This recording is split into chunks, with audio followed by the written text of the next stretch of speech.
So there I was, sitting down to edit yet another episode of Whiskey Tango Alpha Foxtrot, ready to break down yet another one of President Taco's infamous promises to come to a decision in 2 weeks' time. This time over whether or not the United States will join Israel's efforts against Iran. When right in the middle of it, the notification crosses my desk that the Führer-in-Chief, without the consent or even knowledge of our Congress, by the way, which is how all of this is supposed to happen, went ahead and ordered the strike. And then I sat down to film again, this time with this new information, right around the point that the leaks started happening.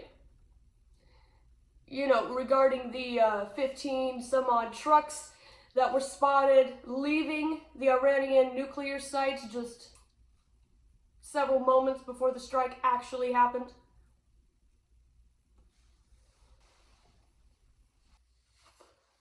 Not only that, but not long after, it came out that turns out the strike wasn't as successful as the regime immediately boasted about, which that alone should be an indicator right there just how much this entire deal just reeked of complete and absolute bullshit.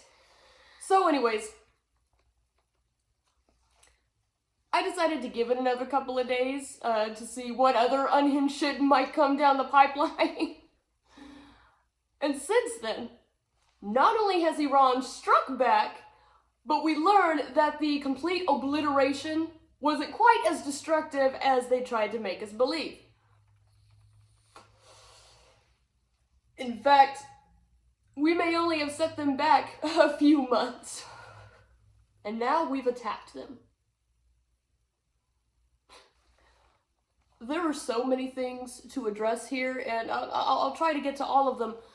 First of all, now that the U.S. is officially an aggressor, what reason does Iran not have to build a nuclear weapon? If they weren't before, they definitely are now, because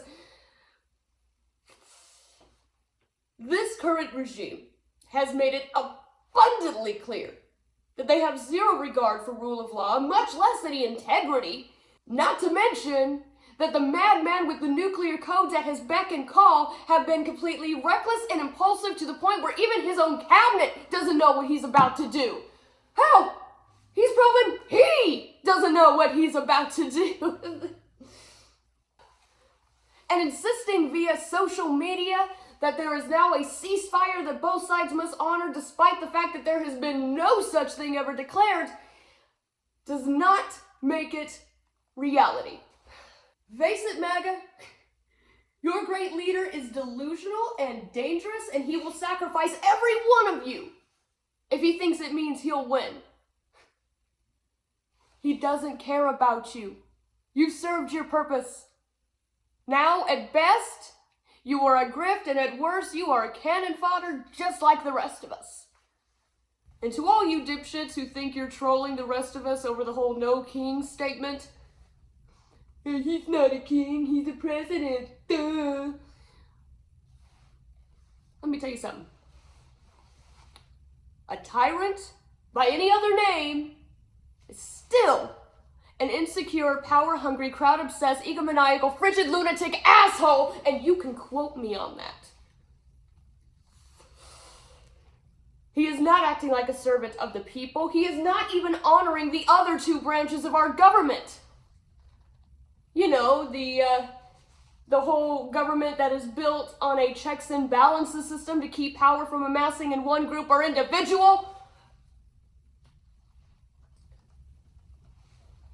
Bypassing due process, ignoring court orders, arresting or threatening to arrest political critics, Sounds like the desperate actions of a sad, weak, pathetic little man desperately trying to prove how big and tough he is.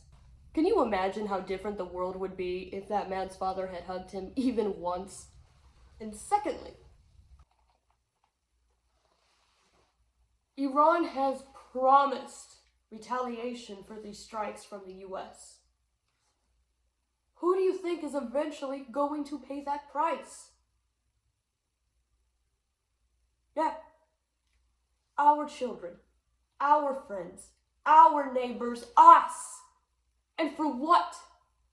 Because some micro-dick douchebag couldn't stand to be laughed at? And people thought the woman would have brought us to World War III?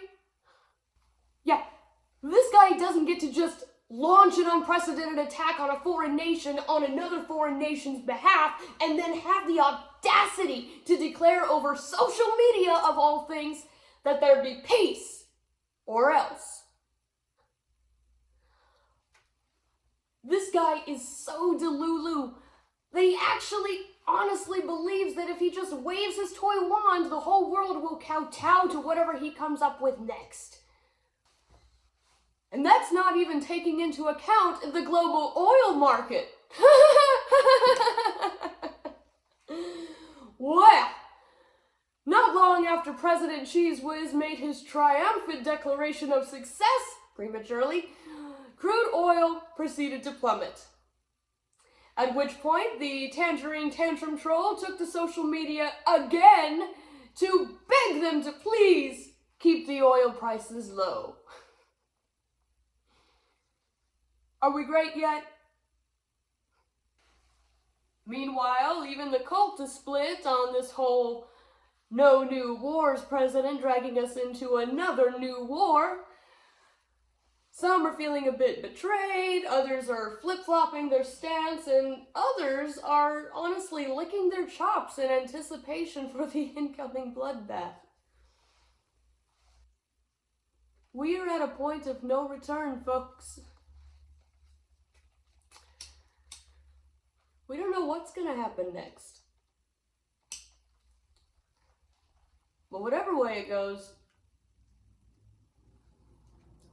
we are in for a hell of a ride. And since safety regulations continue to be rolled back, inevitably, we're going to start having people fall out, drug under the wheels in some cases, while the rest of us are just praying to be killed in an instantaneous liquefying explosion before we burn alive or asphyxiate on leaking coolant. Or worse.